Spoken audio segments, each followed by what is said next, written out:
All right. Hello and welcome to Light Body Evolution, live healing. Um, I'm doing this every week, and so this is where we get on and talk about my live course, Light Body Evolution, and also do some live healing if you guys are into that. So, I'm going to try to see the comments, and I'm also going to post. If you guys want to join me here, you guys can definitely join me in a meeting here. Let's see here. Let me get this up for you guys. All right, here we go. Okay, so, all right. I don't know about that. Oh, man. Okay. All right, well, yeah. Let's see what happens here. All right. So if anybody is interested in coming in and hanging out with me, of course, you're welcome to. I'm going to put that live link up very, very soon here. And in the meanwhile, yeah, what's Light Body Evolution? Healing, energy healing. Let's see what we're going to talk about today in the energy healing realm. So if there's any comments that you guys have, and questions about energy and energy work and working with energy, diving deep into the shadow work, working with the energy field, working with coherence, working with field coherence, heart coherence, and brain coherence. And, light body evolution is about really organizing our energy. So this is what we're here to do, and as soon as I can find this link, I'm going to send it out there. And let's see here. How about copy invite link? Let's see if that works. Okay. All right, and I'm going to go ahead and delete this comment. So if you've never seen my show and know nothing about energy healing or working with energy, I think a good place to start is that Light Body Evolution literally brings forward a way to go through and process our feelings. And our feelings really create our reality. And accessibility shortcuts. Okay, all right. So I think this is the link here. I'm, of course, having some technical difficulties.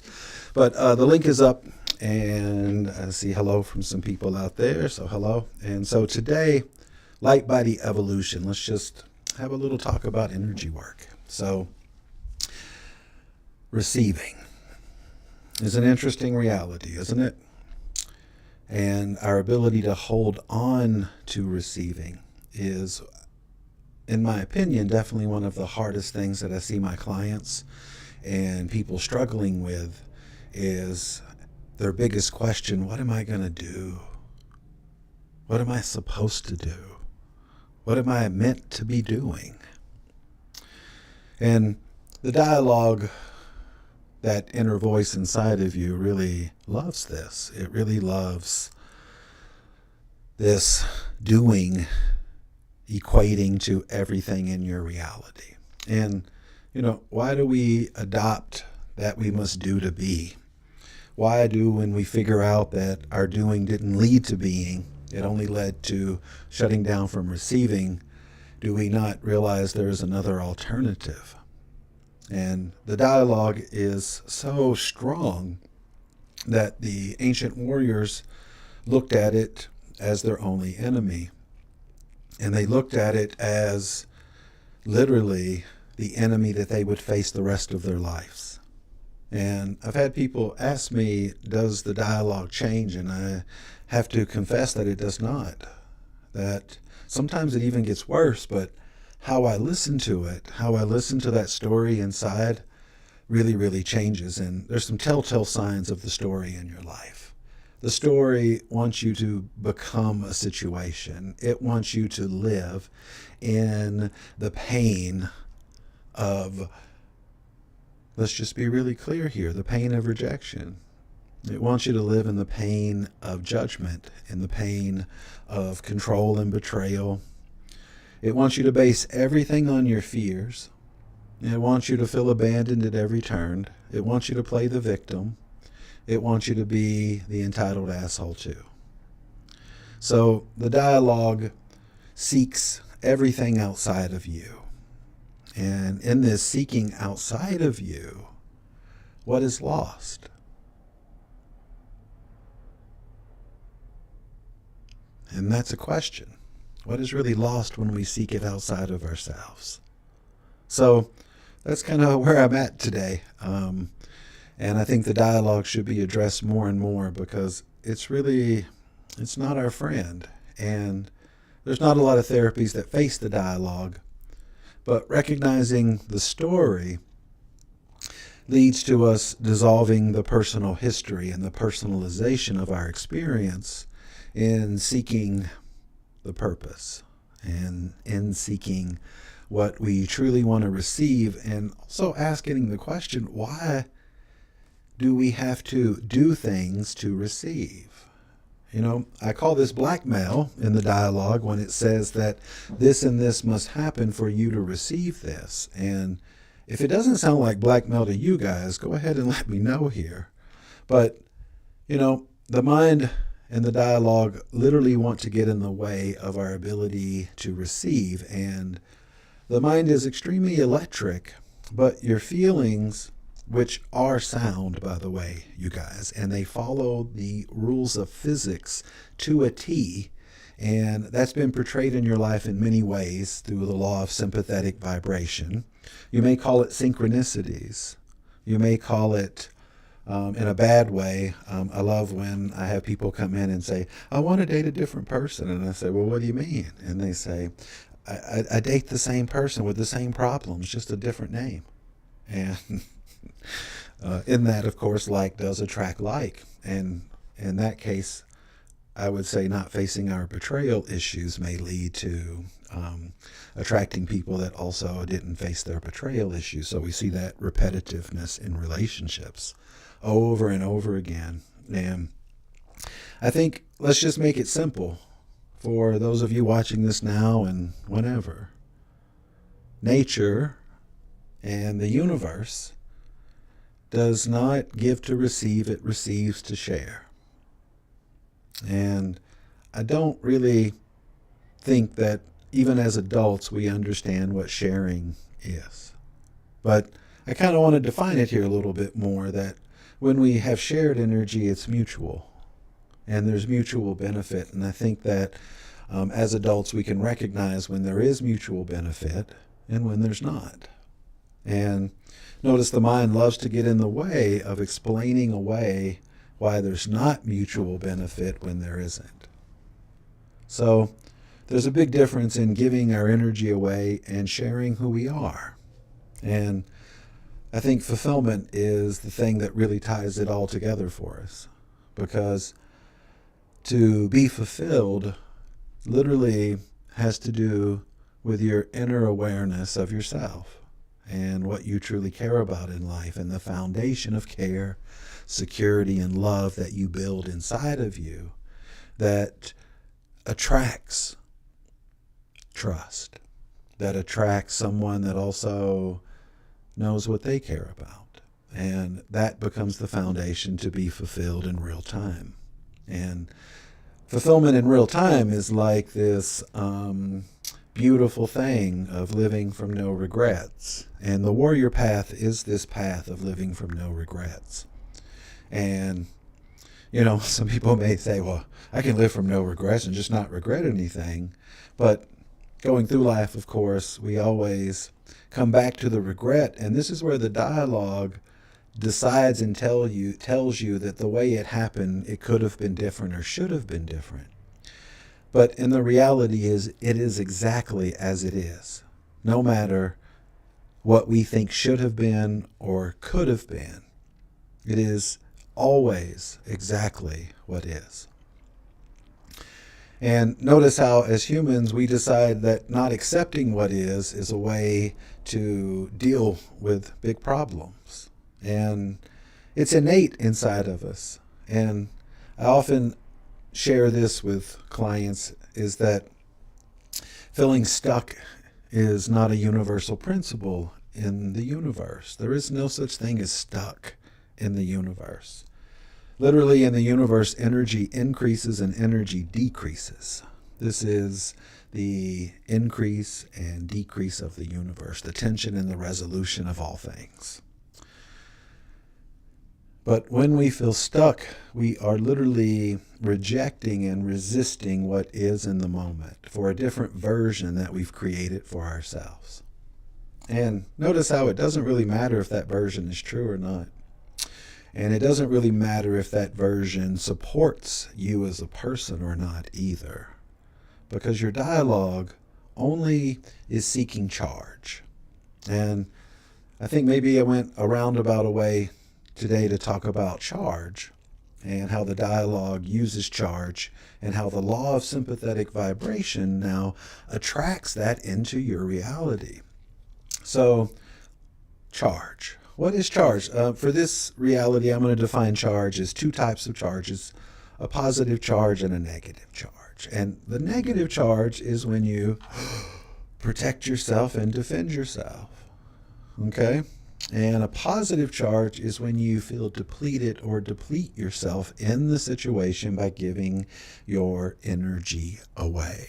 So, for example, protecting yourself, it's like holding up this big wall in front of you. And everywhere you go, you're holding it up and it takes this energy. And then the positive charge is when you feel literally depleted, probably should become very Eeyore about the situation, about yourself even.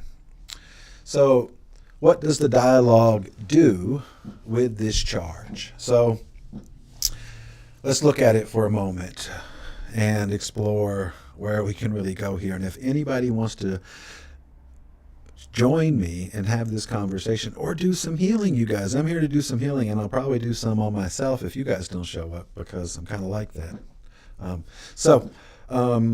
Two types of charges, and how does the law of sympathetic vibration and these two types of charges and the story that we tell ourselves in seeking validation outside of ourselves, how does it all come together? Okay?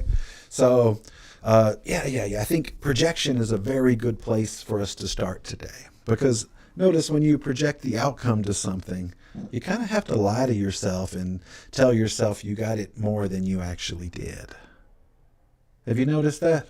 Where it doesn't always work out the way that you projected. And usually I say projecting the outcome is where you tell the universe to, and don't assist me in any way.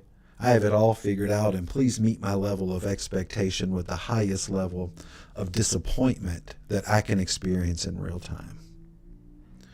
So, projection. Notice how we are all taught or all have agreed for some reason culturally that what we project affects reality, and that if we project it, then we're going to create some security. And even though that never happens for us, we are tied into the idea that projection actually means something. Okay? And what does it actually mean? Not much.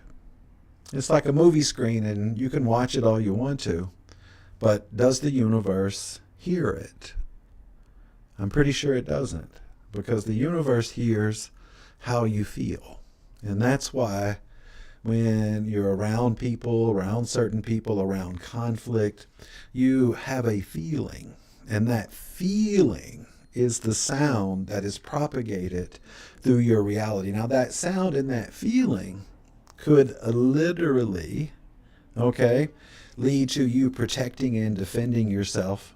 And it could also lead to you feeling depleted on all levels. And notice going back and forth and feeling depleted and protecting yourself may also be similar to going back and forth of trying to fix everything, left brain, and then wondering why the same thing keeps happening to you. So the dialogue uses charge as a way to create a wobble in your field. And this wobble is what you call your feelings, especially when they're out of control or anxiety or depression. And your ability to produce dopamine is also really, really tied to this reality. And dopamine is the happy drug, if you don't know. And it's the what your pineal gland produces. And when your field is aligned properly, you have a much more functionality of producing dopamine. But when it's tilted to the left or the right brain, which most of us are on all kinds of levels, emotionally especially, if you really want to look at your charges and your big problems, it's all around relationships, isn't it? It's all around, did I put myself first? Did I receive to share who I am so it becomes mutual and equal, or did I invest and expect a return? So notice that I think a good example, and the imagery I like a lot, is like walking around like I am a symphony. Like I am my own piece of music walking around. And I got theme music for every part of my field. So I got theme music for how I get down with my worth. I got theme music for how I get down with my value. I got theme music for how I organize things. I got theme music for what the fuck I care about. So, imagine that theme music is happening all the time and people are responding and reacting to that awareness all the time also. And since the dialogue is actively getting us to charge reality where protection and defense is a big problem, okay? And I got to protect myself from what's happening, and I don't want it to happen again. And so now I've decided I can control reality and bought into the dialogue story that's a thing, that I can avoid this. And notice how cunning it is to get us to avoid things that we think that we can avoid. So, yes, and the dopamine. The dopamine is so important. Delia's commenting on the dopamine here. Absolutely.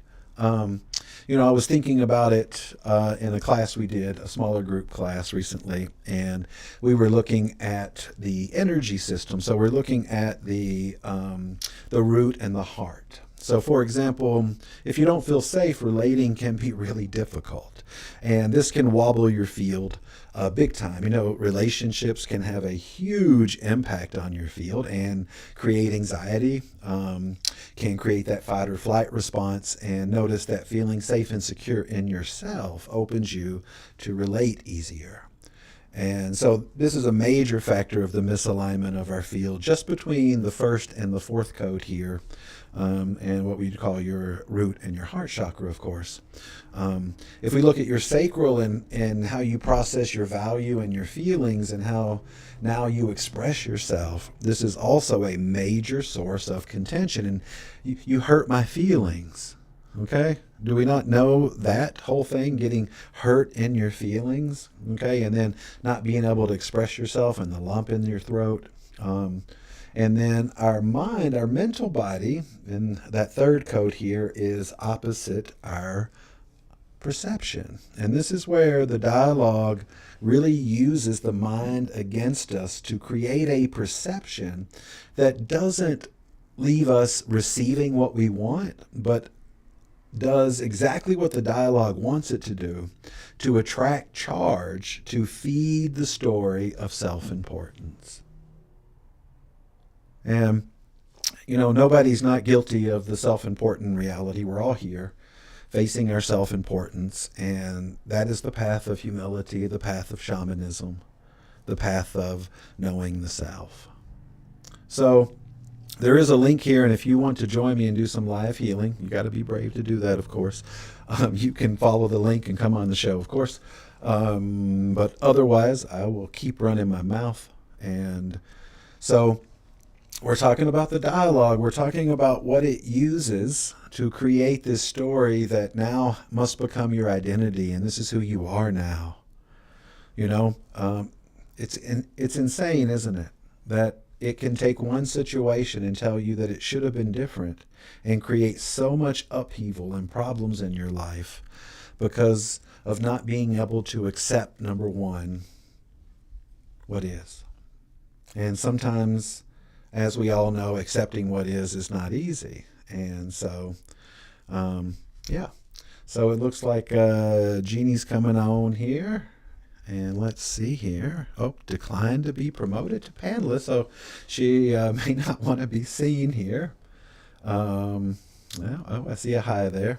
If you want to ask any questions or anything, go right ahead. You can do it in the chat. You can maybe turn on your microphone, allow to talk. There we go. Okay, there we go. If you want to ask a question, so you don't have to be on camera. It's really up to you. And Hi. hi there. Hi. I'm trying to get on camera. I don't know how to do it. Well, I I think thought it you was may have supposed logged to. you may have logged in without your video, which is totally fine. What's on your Oh mind no. today? Um no, I don't know. Don't know. So, any question from what we're talking about here of the dialogue and the big story that it wants to pull us into, and how it literally begins to affect our dopamine, our happiness? What do you think about that? Uh yeah, I see yeah, I see how the repetitive thoughts are like just really creeping back in. And I'm having a lot of trouble like just kind of like staying without a wobble. So, let's take a look here at this energy. Let's take a look at when the dialogue tries to override your reality. Okay, and we may have to get kind of thug with the dialogue a little bit, because it's really not supporting you. And notice that when people don't support you in your life, does it work out well? No. Right. And so this is a part of you that doesn't support you, and recognizing that is huge. Because I think sometimes we want the dialogue to be more of our friend and kind of to work out, because we don't think we should have this inner conflict within us at all times.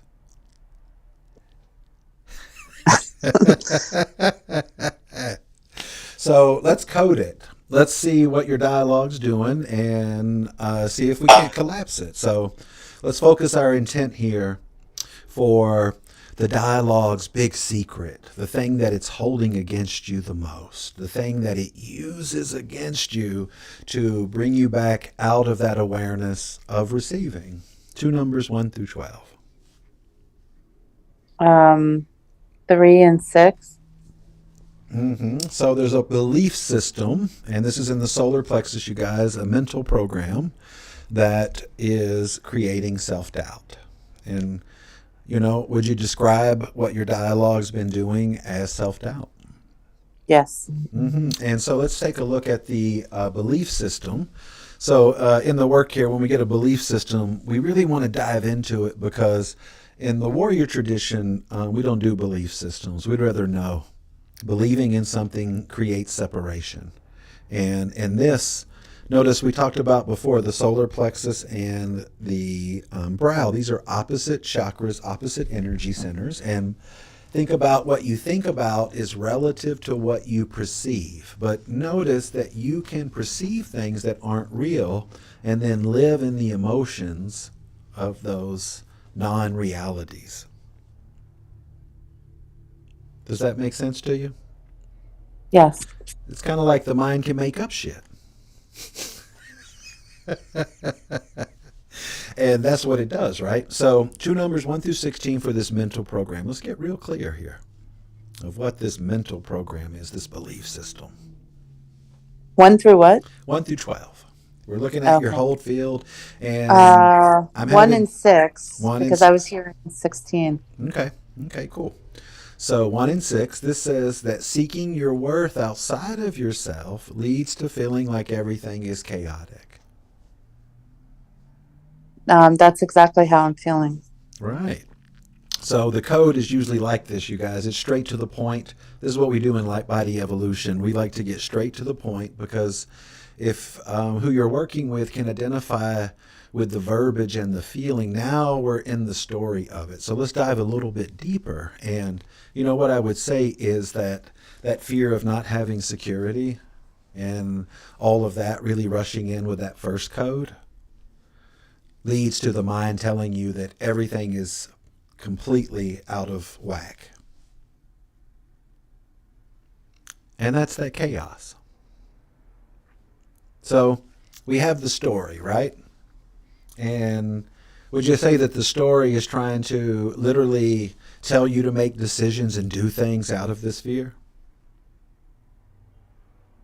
Yes. Absolutely. And what I would say is just listen to those and even sometimes write them down, because notice the desperation that it has.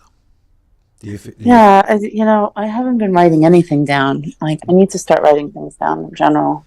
Sometimes if you say it out loud what your mind is saying in front of the mirror, you can't help but giggle, because it sounds okay in your head, but when you say it out loud, it sounds real ridiculous. And so that's always one of my techniques when the dialogue is just won't leave me alone. I stand in front of the mirror and I say everything that it says. Oh, wow. And I just let it go ahead. And I'm like, let's just hear how it sounds out loud. So let's dive into the emotional part of this code. And for everybody in the audience out there, we want to thank Jeannie here for being brave to come on the show. It does take bravery. We want to really dive in now to the assemblage point system and how the emotions are charged. So right now we use the binary code that she read to give her that feedback of what's going on, and being able to describe the validation program of seeking something outside of ourselves and shutting down from receiving. There's 144 of those. And in Light Body Evolution, you get familiar with all of them, because I can guarantee you're not unfamiliar with them now. You just didn't really look at them in this perspective. So we're going to dive into the numbers 1 through 9, which represent the assemblage point system, which comes from the Toltec traditions of how we charge the feeling. So in this case, we have this story of the anxiety that everything is chaotic, and the doubting of the self, the doubting of our own abilities, the doubting of Jeannie's worth in this situation. So we're going to look for two numbers, 1 through 9, for the alpha charge. Where does the emotional wobble begin?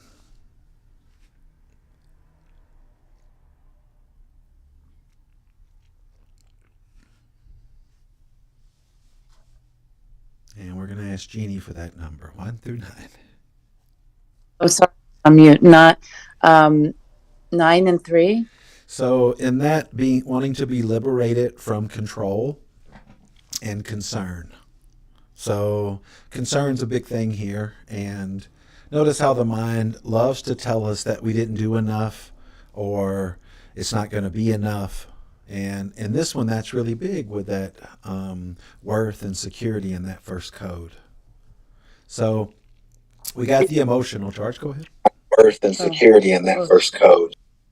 Okay, that was interesting.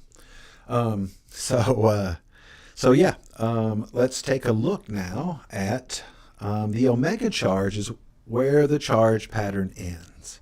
So what we're doing here is aligning the charge pattern, and this is a hard part to understand in a way, and I'm not sure I understand it, of how it really works, besides the physics of actual gravity. But this is where we charge the feeling. This is where the dialogue uses that concern against us. And look how it's using, in this case, this fear of not having security and chaos, that everything is chaotic and you're not going to be secure. So notice it has some big tools here it's using against, in this story, using against Jeannie in this story. And the dialogue loves to take things and use it against you. So the omega charge, what was that? Did I get that already? Two numbers, 1 through 9, for the omega charge. Was that 9 and 3? That was the first one, right? 9 and 3. That was the alpha charge. What's the omega charge? Where does the charge pattern end? 6 and 2. 6 and 2. So 6 represents pain and pleasure, and 2 represents judgment and forgiveness. So the pain of judgment comes in really strong. And what judgment is this? It's the judgment of yourself. Let's just be really clear. This is the judgment of yourself in the situation, that the dialogue is telling you that there is lack and chaos. Mm. So notice we're kind of revealing the pattern, and in light body evolution, recognizing the disorganization is the first step to organize something, because if we don't understand how it's disorganized, how are we going to create an awareness field to organize it? So, last part of this is looking for the 0 point. And, I know zero pointing is a fad out there, but I will tell you that this is a bit different. And the 0 pointing techniques are energetic techniques, but in this course, I don't teach you to 0 point. I teach you to collapse charge, which accesses your 0 point. And the relationship in that is something that you will have to unpack, as I have had to unpack it. Because when you get organized, something happens. So, one letter, we're looking for one letter, A to Z, for what Jeannie truly wanted to receive in this story, but was denied her in the story. It's the one thing that she wasn't received. It's the one thing that she wanted the most. And we're going to look for one letter, A to Z. I'm falling asleep already. Yes. C. P. All right. So, P. all right. So we're going to start looking for some P words. No, it's Oh, T. no C. I'm C. sorry, it's in Charlie. Okay, Charlie. All right, C. Yeah. So C's our 0 point. And so what I'm going to have Jeannie start doing is start giving me any C word she can think of. And then we're going to start honing it in to literally looking for what she truly wanted to receive. And as the practitioner, I'm looking for what she can't find. I'm looking for what's unavailable. And so notice we already have some C words in the story, like chaos. Control. Control, that was in the story too, right? Excellent. Courage. Courage, yes.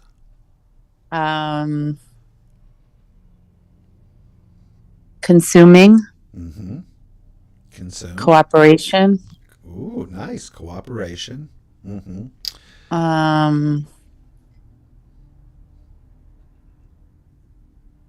Colored. Okay. The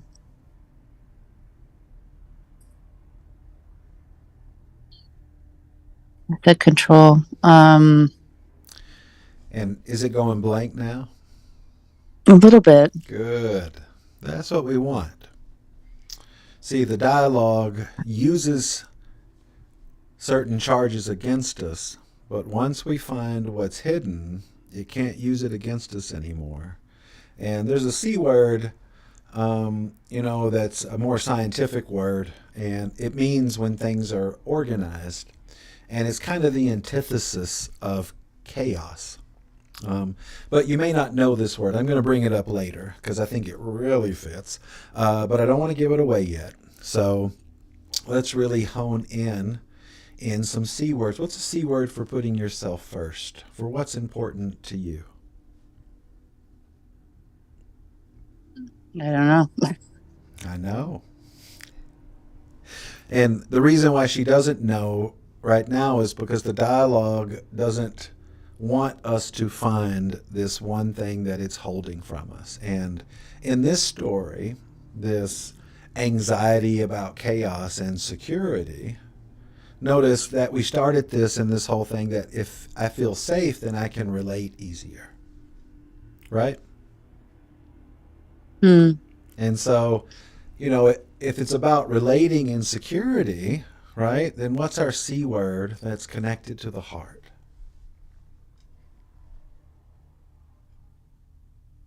I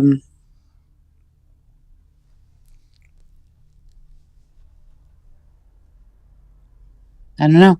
I know. Say, Communication. ooh, I like it. Mm-hmm. But, when we talk about our heart, we talk about love, right? Right. And we talk about nurturing.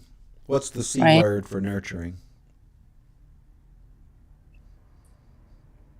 I have no idea. I know. Excellent. So sometimes if someone's sick, we make a package and we call it a C word Comfort, package. Okay, a comfort package or a very close to comfort. care. Yes. Excellent. I So, only I only realize that because I have that written on a piece of paper next to me. right. So, Otherwise, do you feel cared about in this story of the anxiety of chaos? no, No. Do you feel supported in yourself in that energy? no. So, the other word that I'm holding back is coherence. Oh, okay. And notice that chaos makes you feel like things aren't coherent, like things aren't organized. Right. So I want you to go ahead and take your hands shoulder width apart. And in your right hand, we're going to call that control. Okay, that control of the pain of judgment. And in your left hand, we're calling the understanding of trust in yourself and also making space for yourself to feel good. And we're aligning the collapsing field now with care. Notice that the dialogue says that you must take care of everything else first, that you must put everything else in front of you. But Mm-hmm. when you put yourself first, you begin to receive that care and you actually have energy to share. See, notice the dialogue does not want you to share energy. It does not want you to live in a mutual reality because then it gets nothing to eat. There's nothing to be fed. And the dialogue can convince you of all kinds of things. And in this situation, it may have convinced you that care was not available.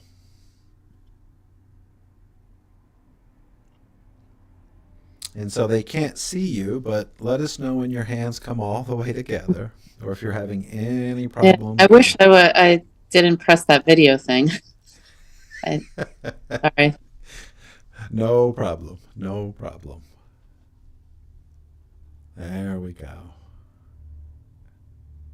I'm about 4 inches apart now. Beautiful. So, we all collapse our own charge. And becoming aware of ourselves is a mission in a way to understand us, to understand why we come here, why we do this, what it's all about. Okay? Um, so, light body evolution is a coded reality of patterns of ones and zeros. And that may be a little daunting to the audience in a bit, but I want to use the code that came forward as an example, that 1 in 6 code, which is all light, the first code. It brings things into the light. It also can bring anxiety and bring the energy of facing fears. And that code is 1111. And the 6th code is 0011. And the ones and zeros create containers for how we hold information, energy, and vibration in our reality. And each one of your energy centers is literally a container.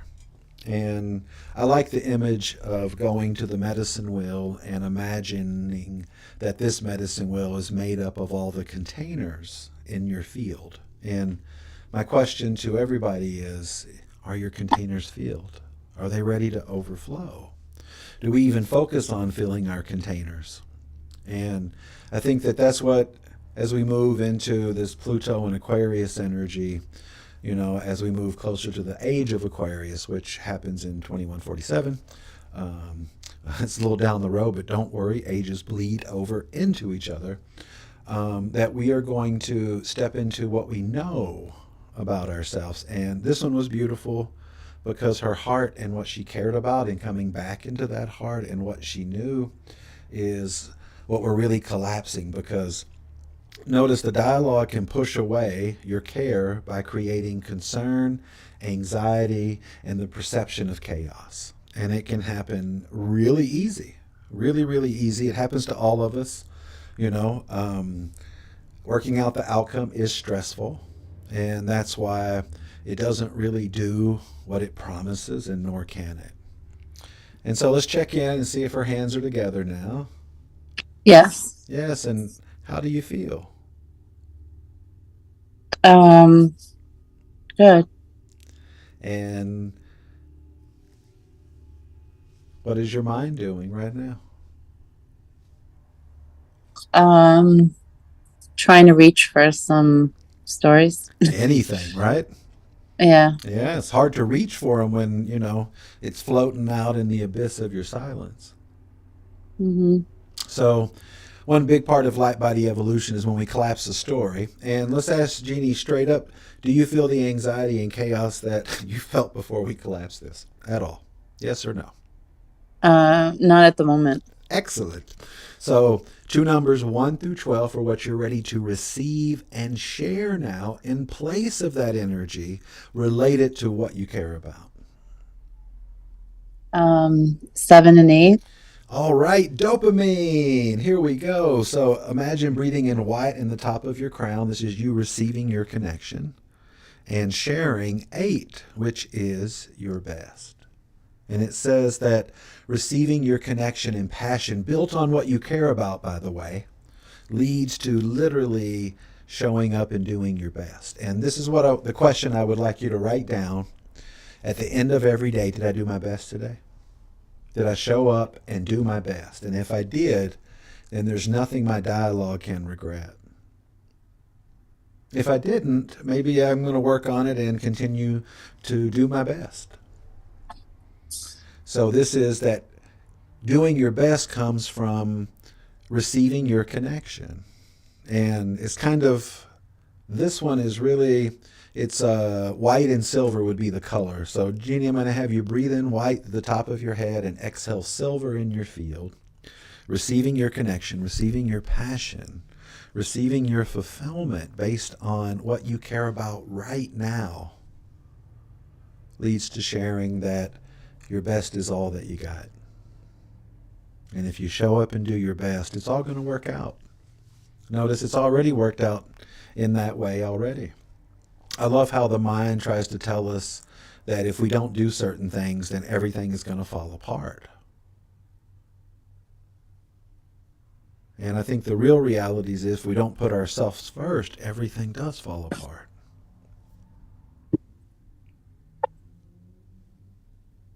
All righty. Any questions? Thank you. No problem. Thanks for coming on the show. If there's anybody else, we got about maybe 10 more minutes and we may cut it a little bit. But we're doing this every week. If you're interested in this work as a practitioner, we're on the Quantum Resonance Institute.com. And the Light Body Evolution course is held on Saturdays, 10 a.m. Mountain Standard Time till 12 p.m. Every week. And there's over probably 150 hours of back content there.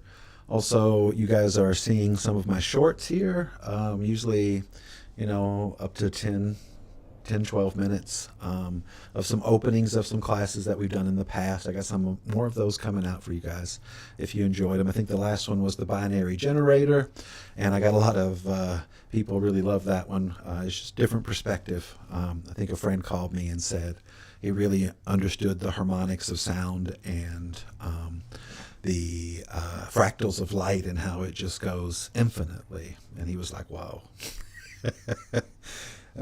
So yeah. If you want to hang out with us, otherwise you want to come on here and hear about the process and go through it with us in a way.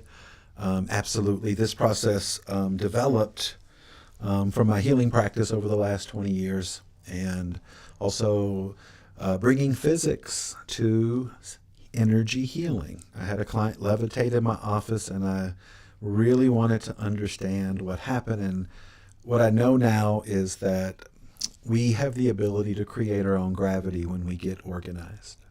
Now, when we're disorganized, we feel the wobble of that gravity, and we call that our usually our emotions that we don't like, and we go to the doctor to get pills and stuff to try to fix that shit.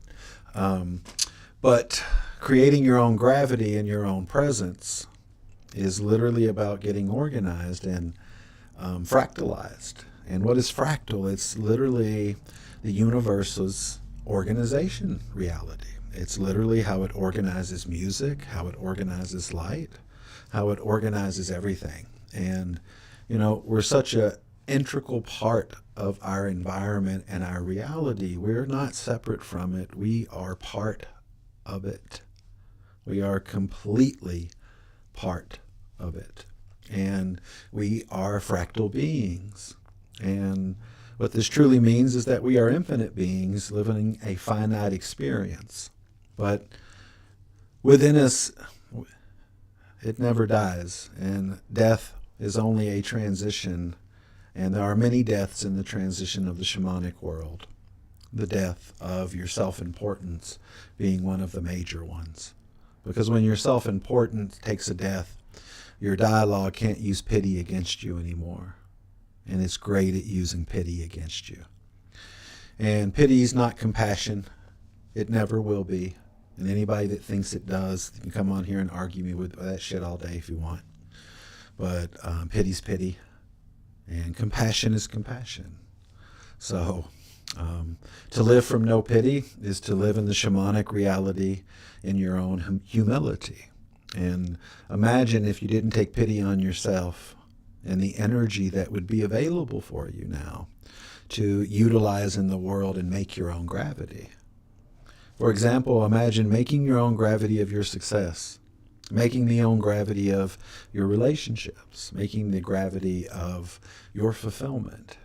And all of these things are possible and not as difficult as we have made them out to be. And if you want to start receiving and connect it to your breath. We all breathe in and we all breathe out, and that keeps us here. And this is the shareable wave that all beings, all mammals on this planet share. And, you know, this is literally our shareable reality. And if we don't breathe, we don't stay here. So imagine that you can channel the emotional world, the vibrational world. Where do you guys think inspiration comes from? We pull it out of thin air. It's all around us. The light has vibration and frequency. The light organizes itself in beautiful patterns and sometimes in tension patterns. You know, if we look at the harmonics of light, which we do cover that in Light Body Evolution, it's the advanced work. And we look at how each ray of light organizes information and how that works in your field and how you get plasma or not, which is really blissful in a lot of ways. And plasma is a very abundant energy in the universe, but magnetics and plasma go together. And our bliss practice can really excite that. I know we've had some students that their bliss and their endorphins have really changed and getting much deeper. I believe in the beginning we had some students that really dove into the scalar waves, and those scalar waves are super functional in processing our feelings and releasing density out of our body. And, you know, we all carry it, and if you didn't face it, you're still holding on to it.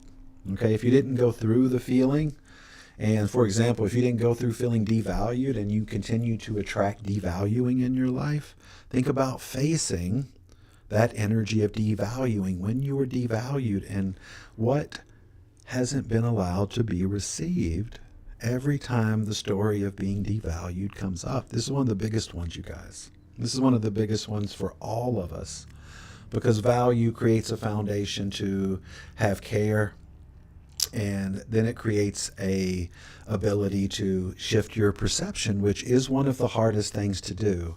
And, you know, most of us go down fighting in the projection of reality until the very end. And I've seen people try to make that their reality over and over again. The only thing that I've seen change it is getting really tight in their production of their own value, where they can walk into the room and you feel it. Also in their relationships, harmony through conflict changes. All those issues in relationships because you decide to face them. And so there's no room for the dialogue to make up shit. And then eventually the awareness field shifts, and it shifts to the back of the brow, and the awareness field opens. And so instead of projection, it's more like you become this antenna, and it comes through the back here. And that's where that 0 point is. And that's one is the hardest to collapse. And why is it one of the hardest to collapse? If you really think about the code we went into today, that was in the solar plexus, a belief system that led to a perception that created this discordant energy with feeling secure, safe, and in Jeannie's care. So the dialogue is very powerful, and the solar plexus and the brow are usually the things that are pulling us out of the dopamine reality all the time. And the fact that she brought that 7th code in is very telling here that this program was not allowing her to create dopamine, or at least enough of it to feel okay about things. So, thank you guys for sharing this with me and hanging out.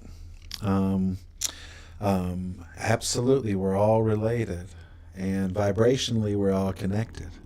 There's no space in between my energy and yours. Isn't that a trip? So, thanks for hanging. Thanks for the brave souls that came on here. It's going to happen every Tuesday at this time, 6 p.m. Mountain Standard Time. And I am going to invite some students that have graduated on. I want to hear about what's going on in your practice and how Light Body Evolution has assisted you in that process. Thanks, Linda. I see there. Linda's a graduate of the Light Body Evolution. And I think she uses it a lot in her work. And thanks, Linda, for pushing me to do this too a couple of years ago, because you know how that goes. You're like, yeah, I should do that, and then I don't. So, all right. So thanks for hanging, and yeah, have a great week, and put yourself first, because when you put yourself first, everything begins to open up. And living from that fulfillment is really, really invaluable. So we'll catch you next time.